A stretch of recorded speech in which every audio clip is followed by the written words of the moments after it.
Formula तैयार, जिताऊ आधार। कांग्रेस की चुनाव समिति की अहम बैठक हुई, इसमें कई अहम फैसले हुए। कौन होगा जिताऊ, इसका आधार सर्वे की रिपोर्ट बनेगी। चर्चा यह भी कि जरूरत पड़ी तो कई लोगों की सीटों में बदलाव हो सकता है। कांग्रेस की पहली सूची 20 सितंबर तक आने की संभावना है। सीएम ने कहा टिकट का आधार जिताऊ होना होगा। सीएम ने फिर कहा कि कांग्रेस की सरकार बनेगी। सीएम ने बीजेपी पर जमकर हमले भी बोले। वहीं बीजेपी ने कहा कि सीएम ने बयान देकर कुनबा जोड़ने की कोशिश की है। आज इसी पर चर्चा करेंगे और मेरे साथ जो गेस्ट जुड़ रहे हैं आपको इंट्रोड्यूस करवा देता हूं। कांग्रेस प्रवक्ता राजेंद्र आर्य जी मेरे साथ हैं, शैलेंद्र धबाई जी बीजेपी प्रवक्ता हैं, मिथिलेश जैमिनी जी वरिष्ठ पत्रकार हैं और निरंजन पोद्दार राजनीतिक विश्लेषक। आप सभी का स्वागत है न्यूज 18 राजस्थान पर। शुरुआत राजेंद्र आर्य जी आपसे करना चाहता हूं। राजेंद्र जी थोड़ा सा समझाइए, जिताऊ क्या होते हैं और कौन होते हैं, और एक सवाल का जवाब जरूर दीजिएगा कि पिछली बार कितने जिताऊ उतारे थे।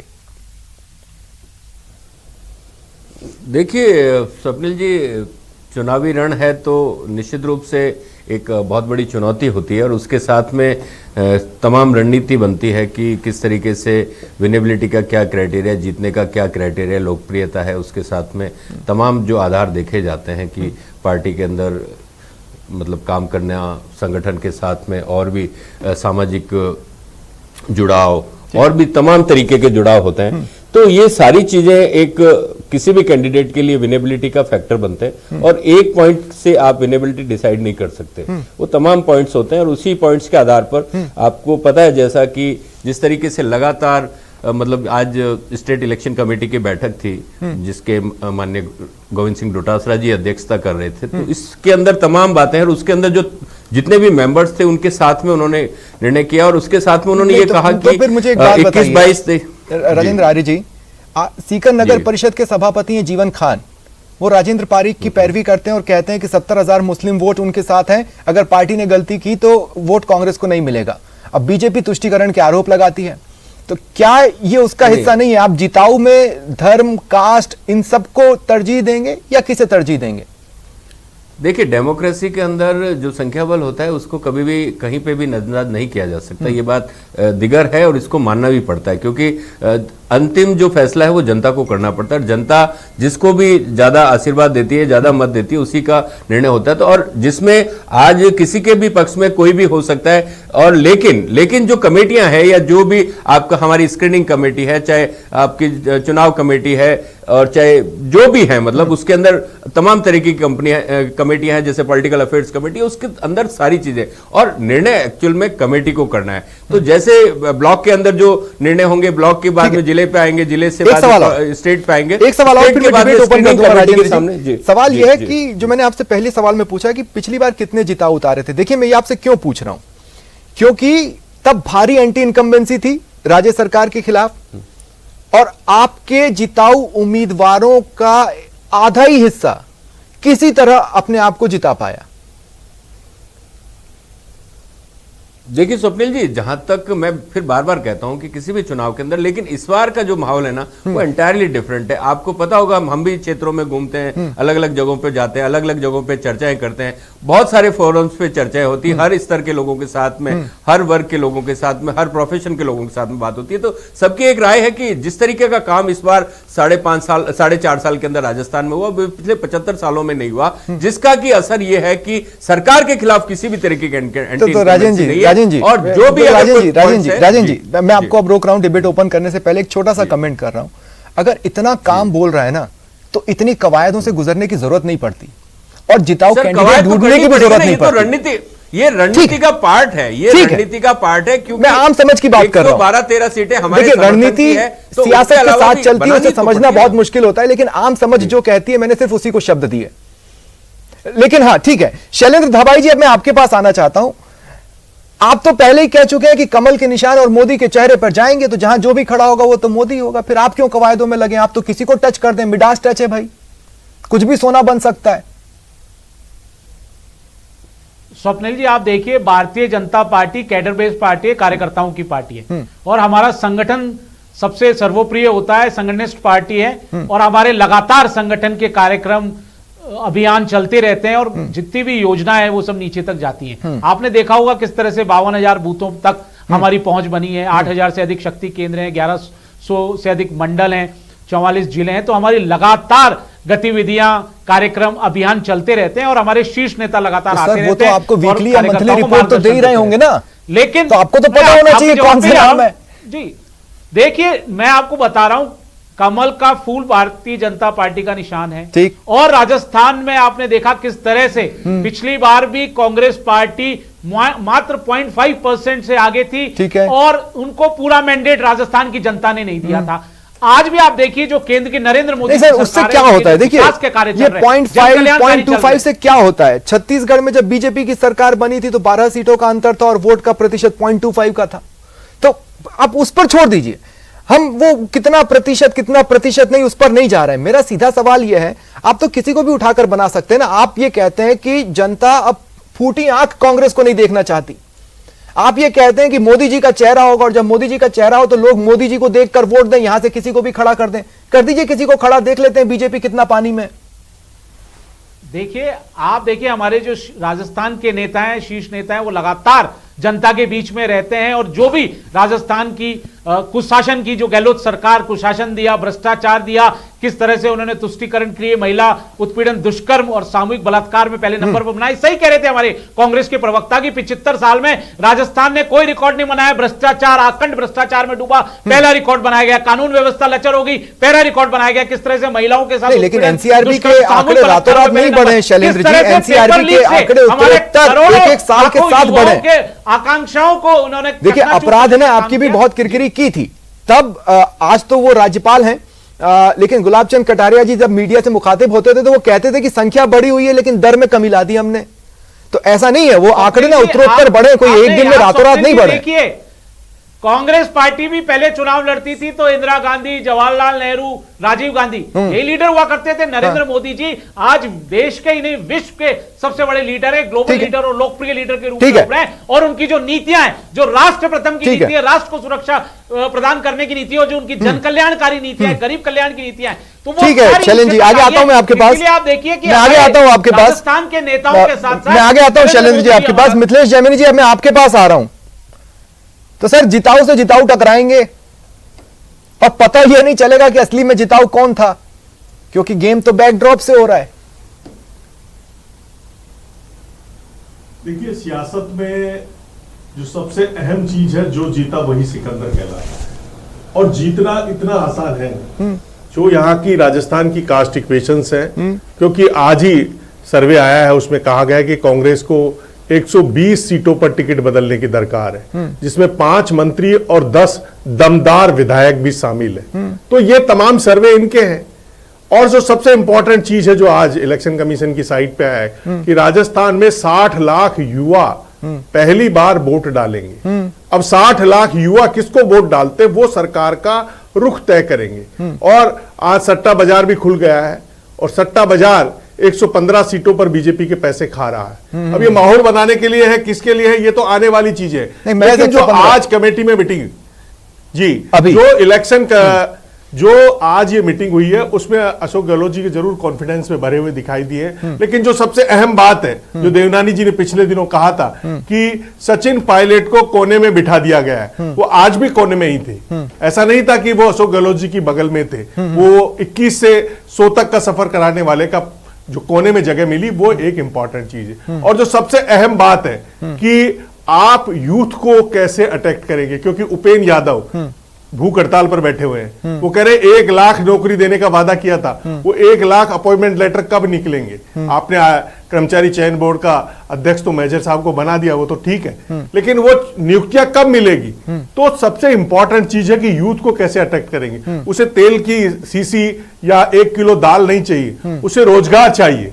वो एक सबसे बड़ा मुद्दा है राजस्थान में। लेकिन मिथिलेश जी, मुझे एक बात बताइए, योजनाएं डिलीवर कर रही है या नहीं कर रही है, एंटी इनकम्बेंसी है या नहीं है, इन सबके बीच क्या आपको यह नहीं लगता कि जो सियासी दिग्गज हैं वो एक तरफ ध्यान नहीं दे रहे हैं, वो ये कि आरएलपी और कुछ हद तक एएपी क्या गुल खिलाएगी, क्योंकि गेम तो वहां से भी बदल सकता है। देखिए जिस तरीके से हनुमान बेनीवाल ने पहले जब किसानों का बिल आए तो उन्होंने एनडीए की ठोकर मारी और दिल्ली रोड पर आकर बैठ गए। कल जवानों के हकूक की बात आई तो राजस्थान विश्वविद्यालय में फिर जो वहां के अध्यक्ष भी रहे, लॉ कॉलेज के अध्यक्ष रहे, फिर चले गए और उन्होंने कहा कि हम नौजवानों को लोकतांत्रिक हक उनको मिलना चाहिए। तो ये कई मुद्दे हैं, क्योंकि नौजवान और किसान राजस्थान की राजनीति की यही पटकथा लिखेंगे। और बीजेपी की जो 2 कमेटियां हुई है उसमें जाट कम है, सुभाष मेहरिया जी को लेके आए जो कांग्रेस से आए थे, और घनश्याम तिवारी जी हैं जिनको राहुल गांधी कांग्रेस का पट्टा पहना चुके थे। तो कई चीजें हैं, बीजेपी में भी सब कुछ कंफर्ट नहीं चल रहा है, बीजेपी में भी कई प्रॉब्लम है कि मैडम का क्या होगा, मैडम चुनाव संचालन समिति की चेयरमैन बनेगी या नहीं बनेगी। आज एक समाचार पत्र ने छाप दिया कि वो अध्यक्ष होंगी, अब होंगी या नहीं होंगी, क्या नरेंद्र मोदी का चेहरा होगा या नया फॉर्मूला आएगा। तो जो आज अशोक गहलोत ने बीजेपी पर मीटिंग के दिन हुआ यही था, हो सकता है कि बीजेपी के लीडर सोच रहे हो कि शाम तक हेडलाइंस तो कुछ इस तरह की बनेंगी, लेकिन बाहर निकलकर एक सवाल ने सारी हेडलाइंस को वसुंधरा राजे के गायब होने से जोड़ दिया था। ठीक है मिथिलेश जी, मैं आगे आपके पास आता हूं। निरंजन पोद्दार जी, मैं आपके पास इस सवाल के साथ आ रहा हूं कि आज की डेट में पार्टियों में अंदरूनी स्थिति क्या है, वो तो पानी की तरह साफ है और तभी इतनी कवायदों से गुजरना पड़ रहा है क्योंकि और कोई चारा नहीं है। मतलब आप अगर प्रत्याशी पहले घोषित कर दे तो भी नुकसान हो सकता है, बाद में करें तो भी नुकसान हो सकता है, फायदा भी हो सकता है, नहीं भी हो सकता है। निश्चित रूप से स्वप्निल जी आपने बहुत अच्छी बात कही। यहाँ पे देखिए, प्रत्याशी पहले घोषित होने के कुछ फायदे हैं तो कुछ नुकसान, क्योंकि ये अपने आप में एक दुधारी तलवार है। क्योंकि प्रत्याशी अगर किसी पार्टी ने पहले तय कर दिए, उसके बाद में दूसरी पार्टी उसको देख करके अपना जो रणनीतिक मोहरे जो बिछाने वाली बात है, क्योंकि राजनीति के अंदर कई बार ऐसा भी होता है कि दूसरे के वोट काटने के लिए भी लोग खड़े किए जाते हैं। और अपने यहां से जो अब राजस्थान के अंदर जिस तरीके से एक समझ लीजिए जातवाद का मुद्दा प्रभावित होता है, तो फिर उसी हिसाब से समीकरण बना करके अपना प्रत्याशी, बहुत बेहतरीन प्रत्याशी खड़ा करने के अंदर वो पार्टी को एक समझ लीजिए सुविधा हो जाती है। तो कई बार उसका नुकसान भी होता है। तो ये एक दुधारू तलवार है। लेकिन आपने जिस तरीके से कहा कि पार्टियों के अंदर सिर फुटबॉल, इसके अंदर स्वप्निल जी आपको 2-3 बातों के ऊपर विशेष गौर करना पड़ेगा। और वो ये है कि कहीं ना कहीं आप देखिए, अगर अनुशासन के मामले में देखेंगे तो भारतीय जनता पार्टी के अंदर एक, चाहे इनके भीतर घात होता हो, आपस में गदमपटकी चलती हो, लेकिन सड़कों के ऊपर और चौराहे के अंदर या चौपाल के ऊपर वो चीज नहीं आती है। और दूसरी तरफ आपको मैं बताऊं, भारतीय जनता पार्टी का जो कैडर है या वो भी कांग्रेस से ज्यादा अनुशासित है और भारतीय जनता पार्टी का वोट बैंक है वो भी ज्यादा डेडिकेटेड है। ये चीज आपको इससे भी प्रमाणित होती है कि 2018 के चुनावों के अंदर भी अगर आप देखेंगे तो भारतीय जनता पार्टी बेशक सीटों में पिछड़ी, लेकिन वोट प्रतिशत के अंदर भारतीय जनता पार्टी को बहुत ज्यादा डैमेज नहीं हुआ। अब यहाँ पे जो बात चल रही है, लेकिन इस तरह के मॉडल में इंजन किस कंपनी का है वो बहुत ज्यादा मायने रखता है। जैसे मैं ये कहूं कि एक बाइक, 2 बाइक सामने खड़ी है, एक में 150 सीसी का इंजन और एक में 100 सीसी का इंजन है, तो भागेगी कौन सा वो तो हम जानते ही हैं, दौड़ेगी सबसे तेज कौन सी। इसके अंदर स्वप्निल जी, इसके अंदर आपकी बात बिल्कुल ठीक है। इंजन का मॉडल, इंजन देखा जाता है, लेकिन साथ में यह भी देखा जाता है कि दोनों बाइक में से ब्रांड कौन सी कंपनी का है, यानी कि ब्रांडेड कौन सी है। तो यहाँ पे मोदी जी अपने आप में एक ब्रांड है। और जिस तरीके से ये मोदी जी के चेहरे पे चुनाव लड़ रहे हैं, कहीं ना कहीं मुझे गहलोत ब्रांड नहीं है, आपके हिसाब से गहलोत ब्रांड नहीं है? नहीं, गहलोत साहब जो हैं वो राजस्थान कांग्रेस के लिए ब्रांड है, लेकिन जिस तरीके से आज मोदी जी पूरे भारत के अंदर ब्रांड है और भारतीय जनता पार्टी आप देख रहे होंगे कि इसी वजह से। और इस जी आप चलिए, ठीक है, मैं आता हूं निरंजन जी आपके पास। राजेंद्र जी, मैं एक बार फिर आपके पास आ रहा हूं। कोई भी व्यक्ति अपनी सीट क्यों बदलना चाहेगा? वो एक इलाके में जिताऊ नहीं रह गया, वो दूसरे इलाके में जिताऊ हो सकता है क्या? मैं इन जनरल पूछ रहा हूं आपसे। देखिए, ये आलाकमान और संगठन को तय करना है कि किस आदमी की उपयोगिता कहां पर हो सकती है, क्योंकि कई बार बहुत सारी आसपास के समीकरण होते हैं, उन समीकरणों के आधार पर ही, क्योंकि एक चुनाव के साथ में 4 विधानसभाएं, एक चुनाव क्षेत्र के साथ में 4 विधानसभाएं और भी लगती है, तो उसके हिसाब से चीजें तय की जाती है। अभी मैं निरंजन पोद्दार जी को सुन रहा था, वो कह रहे थे कि नहीं, सुनिए, मैं ये कह रहा हूं कि कई बार क्या होता है कि बहुत सारी चीजें होती है, प्रतिस्पर्धा भी होती है, क्योंकि नए चेहरे भी लाने होते हैं, कई बार ये भी चीजें होती है। तो इस चीज में अब निरंजन जी कह रहे थे कि साहब मोदी जी ब्रांड है, तो मोदी जी ब्रांड थे तो कर्नाटक क्यों हारे? मोदी जी ब्रांड है तो हिमाचल क्यों हारे? मोदी जी ब्रांड थे 2014 में, 14 के अंदर उन्होंने जो वादे किए थे उनके ऊपर। आज 25 सांसद हैं राजस्थान से, लेकिन राजस्थान के हिस्से में एक भी काम अगर 25 सांसद गिनवा दे तो अपन यही बैठे। 2019 के अंदर मोदी ब्रांड आप 2014 कह रहे हैं, पर आप ये समझ लीजिए कि उससे तो जल आप 2013 में गए थे। नहीं नहीं, हम देखिए, मेरी बात सुनिए, जिस तरीके का दुष्प्रचार और झूठ इस देश में चला और आज तक चल रहा है, लोकसभा के अंदर भी जिस तरीके का झूठ परोसा जा रहा है, वास्तव में वास्तविक मुद्दे क्या हैं? बेरोजगारी पे बात नहीं होती, महंगाई पे बात नहीं होती, मतलब दलितों पे, महिलाओं पे अत्याचार पे बात नहीं होती। आज नहीं, लेकिन सर आपको अंतिम सांस तक लड़ते भी तो हमने नहीं देखा। उसके अंदर देखिए, आपको हम तो लड़ते भी हमने देश में देखा नहीं अभी तक। सुनिए इस काल में एक छोटी सी बात मैं कह रहा हूं, निरंजन जी कुछ जोड़ना चाह रहे हैं। निरंजन जी 15 सेकंड में अपनी बात कीजिए, फिर मैं बात कंप्लीट करता हूं। मैं कह रहा हूं कि राजस्थान में हम सत्ता में होने के बावजूद भी मोदी सरकार के खिलाफ। राजन जी 2 मिनट दीजिए मुझे। हाँ निरंजन जी। जी स्वप्निल जी, देखिए ऐसा है, आर्या जी कह रहे हैं, देखिए अलग अलग चीजों के अलग अलग कारण होते हैं। हर चीज एक जगह फिट नहीं होती। अगर मैं इसी तरीके से क्यों का सवाल पूछूं तो मैं ये भी कह सकता हूं कि पिछले 9 साल के अंदर कांग्रेस 29 चुनाव क्यों हारी। हाँ। तो ये इसका हर जगह मैं बता रहा हूं ना, मैं बता रहा हूं। देखिए राजेंद्र जी, एक बात आपको समझनी पड़ेगी, मोदी ब्रांड कैसे बने? लड़ कर बने, अंतिम सांस तक लड़कर बने। हाल ही में जब ये दिख रहा था कि कांग्रेस लड़ सकती है लोकसभा में, हमने देखा कि वोटिंग से अरे कम वोट होते ना, लड़ जाते वहां पर। किसने रोका था आपको? झूठ से ब्रांड बने हैं लगातार। जिस तरीके का बताइए ना, पूरे देश के अंदर फैलाया गया, पूरे देश के अंदर झूठ बोल रहे हैं। आप बताइए ना, आप बताइए क्या झूठ बोल रहा है? आप बताइए ना, अच्छा ठीक है, की बात है, आप बताइए ना। ठीक है शैलेंद्र जी, 2019 के सर झूठ पर बात कर लेते हैं। शैलेंद्र जी सुनिए ना, राजेंद्र जी 2 मिनट दीजिए मुझे। राजेंद्र जी 2 मिनट दीजिए। शैलेंद्र जी मेरी बात सुनिए। शैलेंद्र जी मेरी बात सुनिए। सच झूठ पर बात कर लेते हैं। आज भी वही बीजेपी है ना जो आज से लगभग 9-10 साल पहले थी, वही है। वही बीजेपी कहती थी कि पेट्रोल 72 में महंगा है, आज वो कारण गिनाती है। सही कह रहा हूं मैं? आज मोदी जी का कारण है महंगाई है, देखिए नहीं तो 15 अगस्त के पहले इस तरह से इतनी बड़ी महामारी आई। नहीं शैलेंद्र जी देखिए, 2 सेकंड शैलेंद्र जी मेरी बात सुनिए। शैलेंद्र जी फिर भी भारत की 2 मिनट मेरी बात सुनिए। शैलेंद्र जी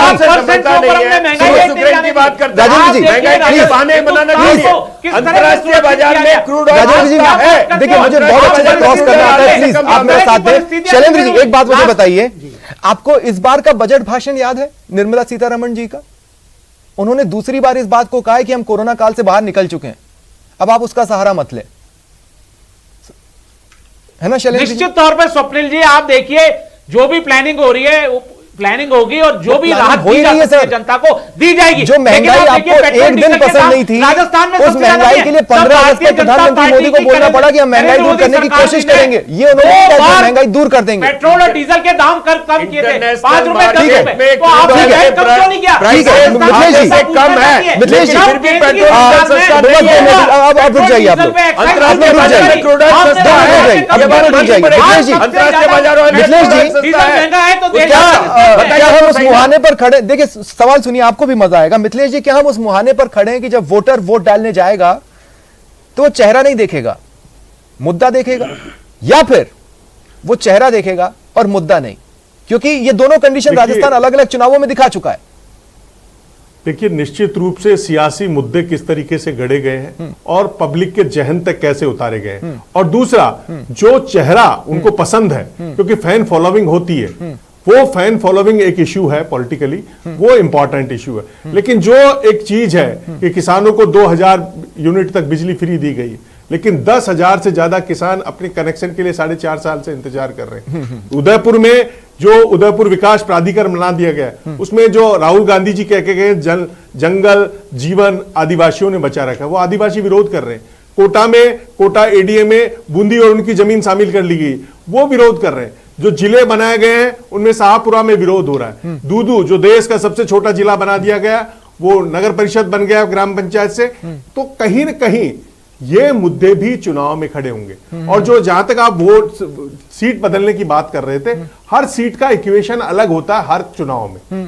हो सकता है कि इस चुनाव में कोई आदमी झोटवाड़ा से फिट हो, तो अगले चुनाव में हो सकता है वो आमेर से फिट हो, और बीजेपी में भी जो इस बार आमेर से फिट है, वो हो सकता है विद्याधर नगर से फिट हो या झोटवाड़ा से फिट हो, क्योंकि हर बार की इलेक्शन सिचुएशन डिफरेंट होती है। कभी मैडम चेहरा होती है, आज मैडम चेहरा नहीं है, तो लेकिन मैडम के चेहरा होने के बाद में 72 सीटें आती है और 25 के 25 मोदी जी जीत जाते हैं। तो कहीं न कहीं हर चीज में अलग है। अशोक गहलोत जी राज बनाते हैं और लोकसभा में एक भी सीट नहीं जीत के आती, तो वही सचिन पायलट पीसीसी चीफ होते हैं। ठीक है, तो मेरा अंतिम ये सवाल कई है, चीजें मेरा अंतिम सवाल है निरंजन पोद्दार जी, रणनीति के स्तर पर ये मोटे तौर पर मोदी वर्सेस गहलोत ही है, इस बात से इनकार नहीं किया जा सकता, और कांग्रेस की तरफ से गहलोत ही एकमात्र ऐसा चेहरा रहे जिन्होंने समय समय पर टक्कर दी है अपनी रणनीतियों के तहत।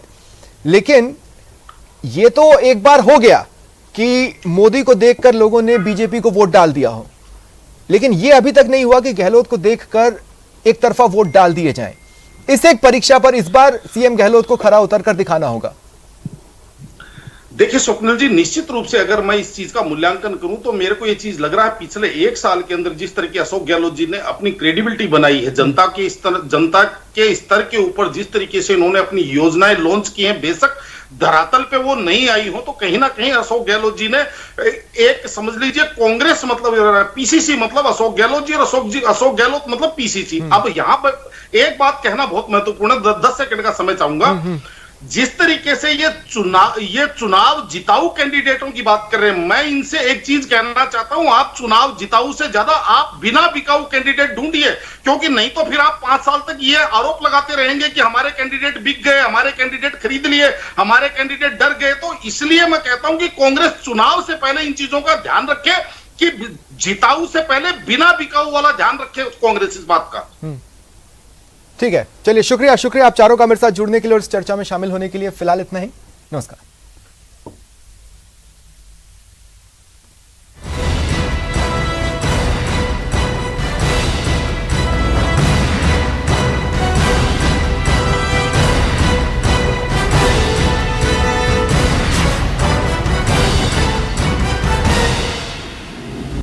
हेडलाइंस